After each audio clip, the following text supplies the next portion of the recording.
Hey everybody, this is BK Kids Club. Today we're going to go over the card Ultimate Offering. This card is absolutely bananas. We're going to go over it, how to use and abuse it. This is going to be the Ultimate Edison Ultimate Offering Guide. So we're going to go over a few things. We're going to go over how and when to activate it, how to play around certain cards, and then pro plays. Now this video is going to be structured mostly around Gemini because they are the ones who get to use it the most. But this is a general video. It has all of the rulings, so you might learn something if you learn about Ultimate Offering. Maybe you make a deck that wants to play it. So first, we're just going to go over the Edison individual card rulings around Ultimate Offering. This is something you can always show to your opponent, and it's on EdisonFormat.com. The individual card rulings in our Ultimate Offering, just Control F, find it. And then you can show them that you're able to do the crazy things that you want to do with Ultimate Offering. So we'll go on the list. This is the errata. There are multiple printings of Ultimate Offering, and this is the one that we play in Edison. So you can pay 500 life points to normal summon or set one extra monster. You can only activate this effect during your main phase of your opponent's battle phase. So it's showing this effect is a cost. This effect does not use your one normal summon, so you can get extras. If the normal summon is a tribute, you don't tribute until the effect resolves. This summon occurs while the effect resolves, so it doesn't give you an extra normal summon and then you summon. It happens as the effect resolves. If you use this is being summoned by a trap effect, so they can't Solemn Judgment. If you summon anything other than Chainlink 1, these battle traps are mistiming. Essentially, they can only activate Eternal Tribute if Chainlink 1 is Ultimate Offering, resolving and summoning a monster. It can be activated during the main phase of your opponent's battle phase, and if this card is face up, you can activate the effect multiple times in the same chain. So this is really important because it's how you play around the card. This is how you operate and make the card be crazy, because you can activate it multiple times in the same chain. You have the ability to play around a lot of cards. Now, this isn't listed on the rulings page, but I think it's really important to know, just because if you have any questions about the ruling, this is when you can activate it. So you can activate Ultimate Offering as long as you are able to summon a monster. And that would be on resolution, either from your hand or on the field. So if you have an empty field, or if you have an empty hand, let's see, we have an Ultimate Offering. Let's get a MST up in here. Alright. So some people get confused because it's like, you can't activate Ultimate Offering if you don't have any cards in hand. But as long as you have a monster that is able to be summoned, like a Gemini, you can activate this as many times as you want. So if I wanted to, I could pay myself down to 500 life points, and then activate the self-destruct button. So you can activate this as many times as you want, as long as you're able to summon a monster at the resolution of this card. Alright. So we're also going to go over some just general rule reminders. This is about continuous traps and also different ways that Ultimate Offering interacts with other rules in the game. Alright, so 1, any continuous trap without an activation condition may be activated with or without effect on initial activation. Alright, so what that means for Ultimate Offering.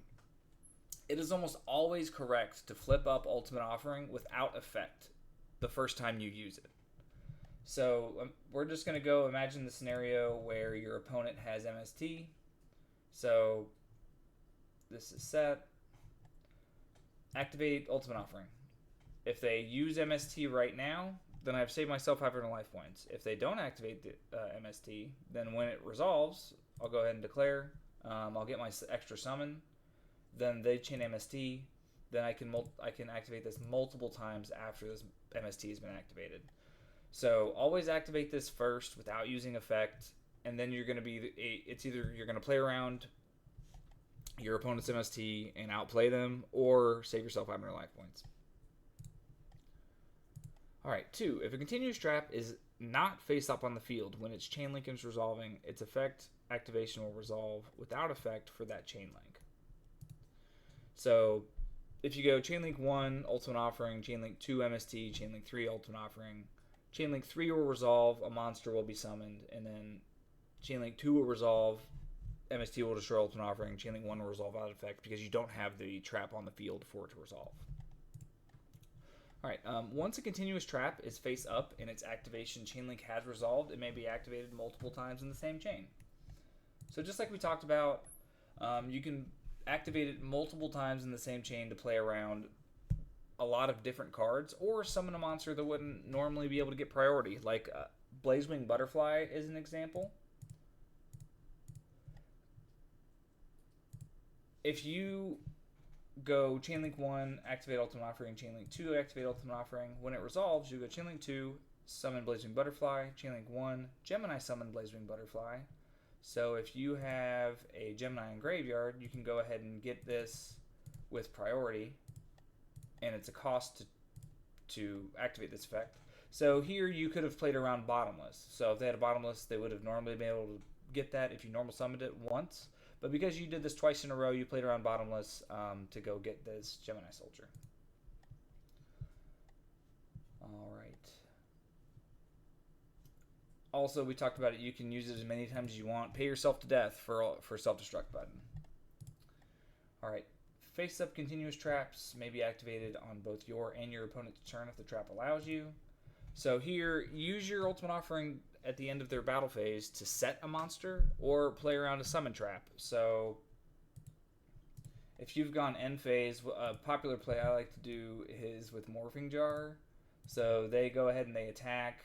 You know, you take the damage, you summon a guy, whatever. But end of their battle phase, we activate this, set this Morphing Jar, and then say I got all these monsters in my hand.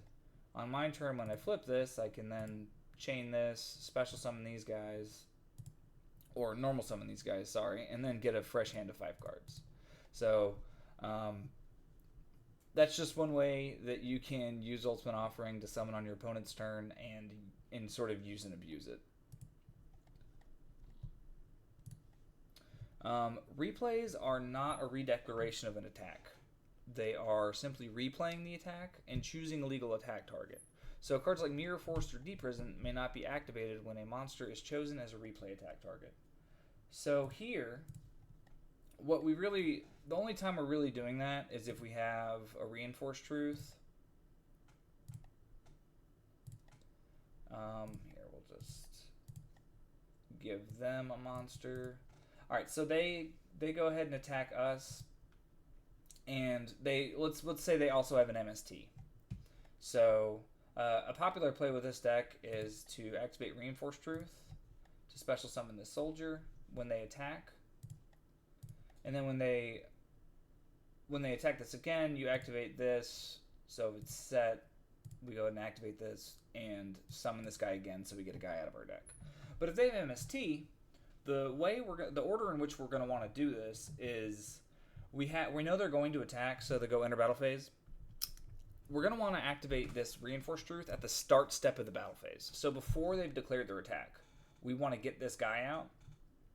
So we're saying this is set. They have this MST. So now they attack. I activate Ultimate Offering and I pay 500 life points. They chain their MST. I'm able to chain my Mirror Force. So that way I'm still going to save my guy. I'm not going to get my summon because they activated MST directly to Offering.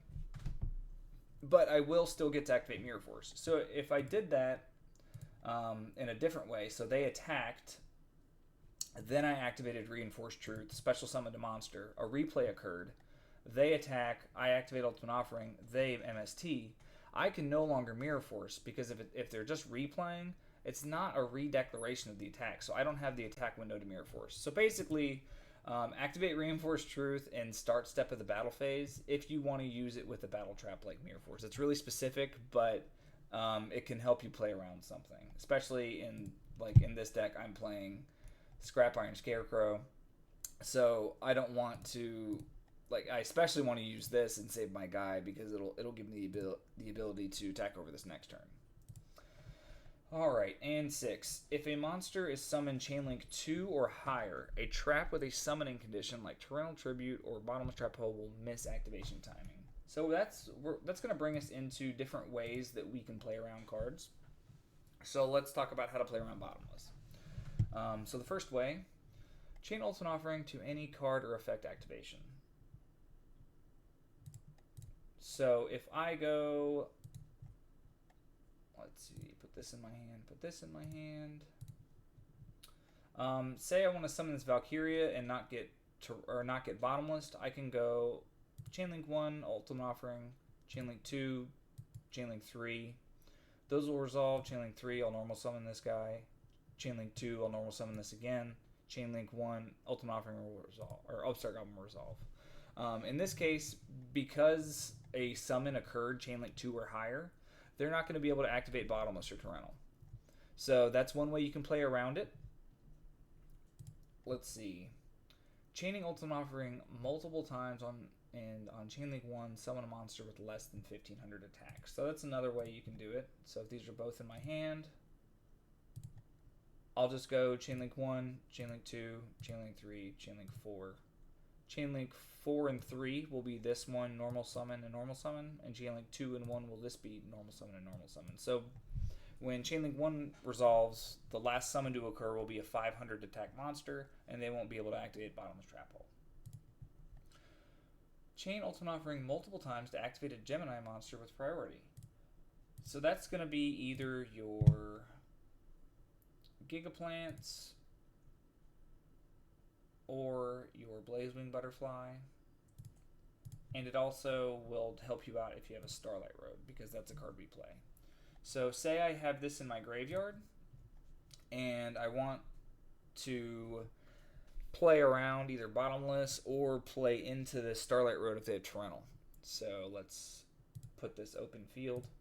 Alright, so I'm going to go ahead and go Chainlink 1, Chainlink 2, normal summon. So Chainlink 2 will resolve, normal summon, Chainlink 1 will resolve, normal summon. Now that it's priority, and now that the Chainlink has resolved, I have priority. I can tribute this, target my Gigaplant. Because Blazewing Butterfly summons with effect, now I can use this Gigaplant with effect, and I'll use that to summon this Blazewing Butterfly. So if they had Torrential, this would really be when they wanted to do it, because the summon has resolved, and now my Starlight Road is live. Or if they had Bottomless Trap Hole, they would get rid of my Gigaplant, but I still have this Blazewing Butterfly. So if I had Ultimate Offering, I could use it to get another graveyard resource like this Soldier or this Falcon in my graveyard. Alright, chain Ultimate Offering one more time than you have available summons. Chainlink 1 will resolve without effect, and you must reveal your hand to show you don't have a monster that you can summon. So, if I don't have any of those clever tricks, like I'm playing around Bottomless and I don't have a guy that's got less than 500, or I don't have an Upstart to chain to, I can actually play around Torrential by going, I want to summon all of these with their effect. I can actually use this 7 times. So Chainlink 7 will resolve, summon this guy, summon it. Chainlink 5 will resolve, summon this guy. Chainlink 4, summon it. Chainlink 3 will resolve, summon this guy, summon it. Chainlink 1 will resolve. I have no monsters to summon. I reveal my hand to show that I don't have any more monsters. Chainlink 1 has resolved, and now that a monster was summoned Chainlink 2 or higher, they're not going to be able to activate Torrential or Torrential or Bottomless. That one is a little irritating to explain to people, and it doesn't come up very often, but if you're trying to play around that Bottomless or Torrential and you can afford the extra 500 life points, that may win you a game. So let's see what the next way we can play around Bottomless is.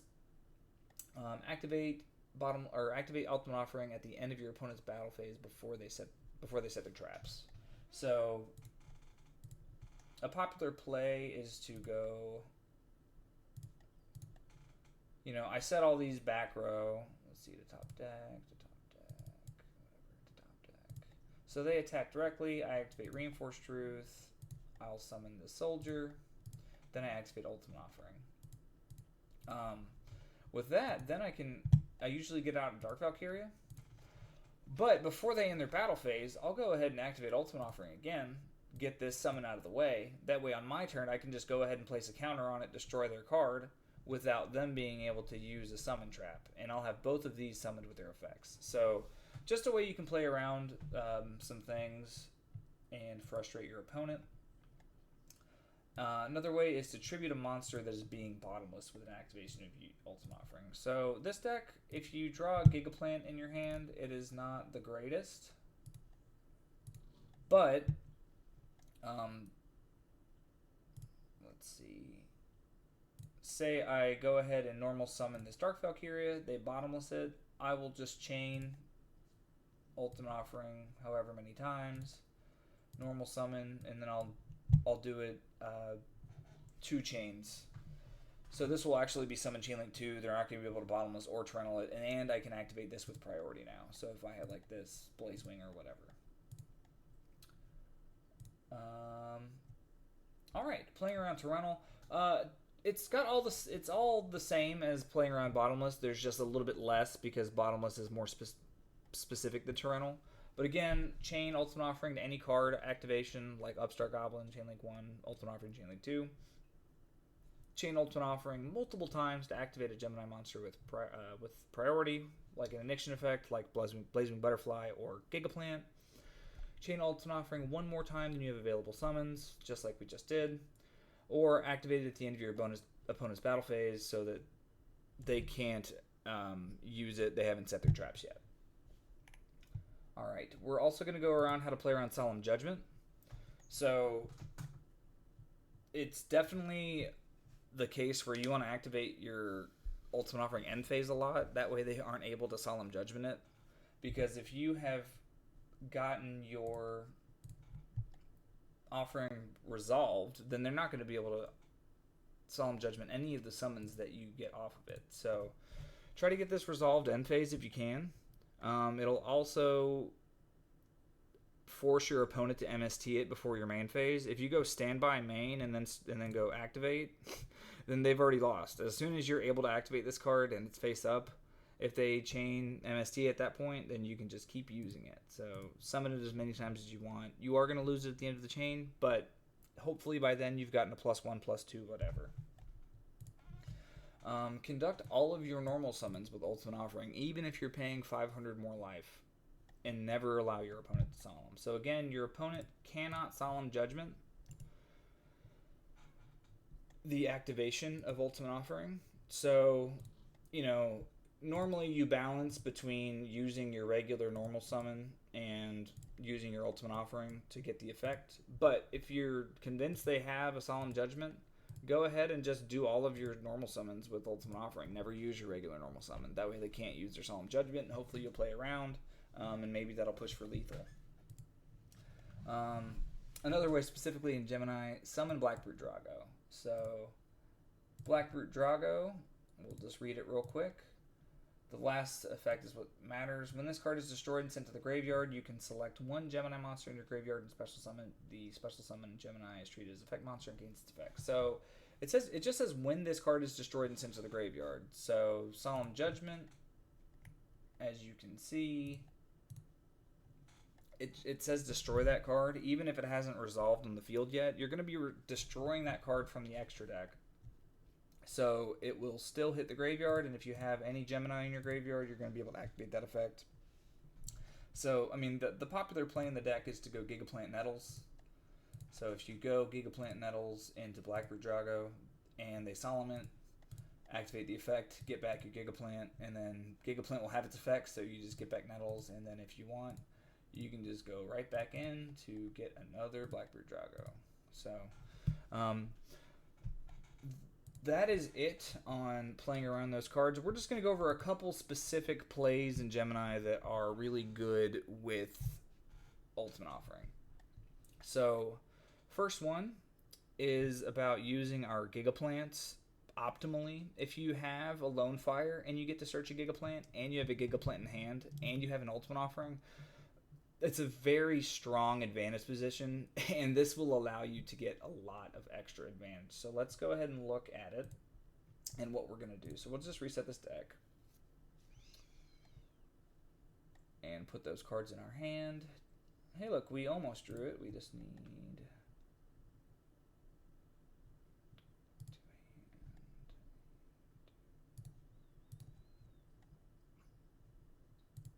Alright, so if we have Ultimate Offering, we have a Lone Fire Blossom, we activate the Grave.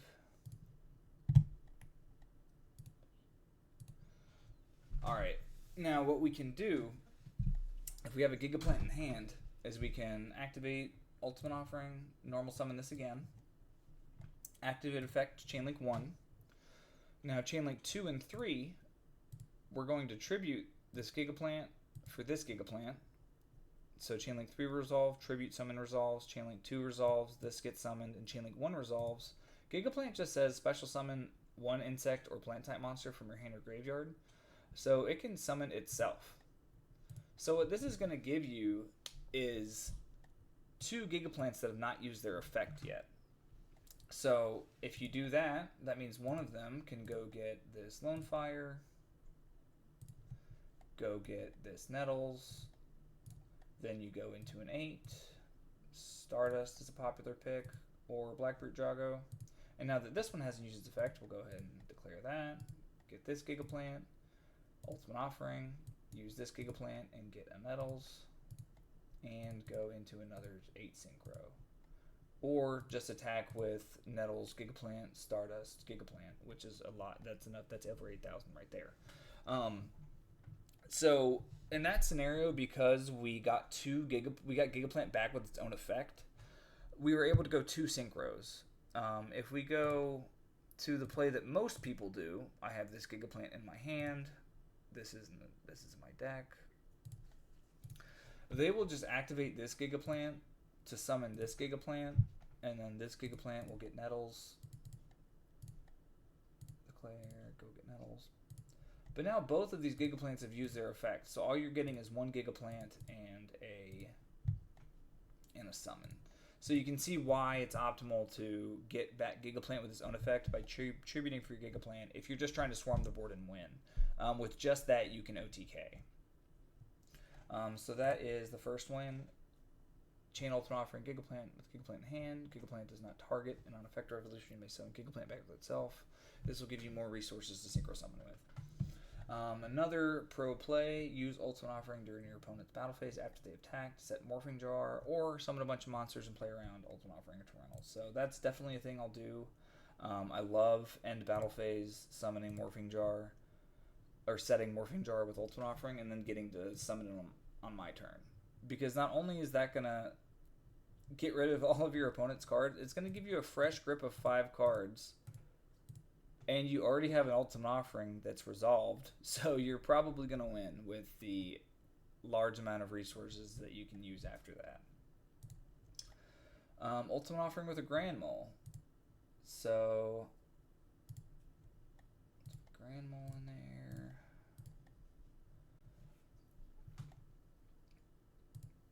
So if you have Neospatian Grand Mole and an Ultimate Offering, if they have a bunch of monsters that they're attacking with, then you can, return to hand. They attack, pay 500, summon this Grand Mole again. What are they going to do? If they're either going to leave it there or they're going to attack and return it to hand. So it's a free 500 compulse.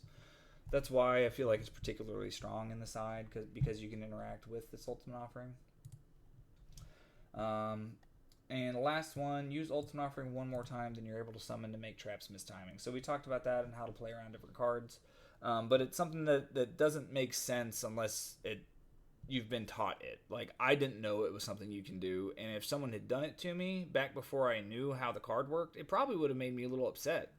Like you can't do that. Why are you activating it and you can't activate the card? But in this case, all the activation conditions have been met. You're just activating one too many times. And in the rules right here, if you cannot perform every normal summon when resolving the chain, reveal your hand to verify. So, again, you always have these rules that you can look back to. Just go to edisonformat.com.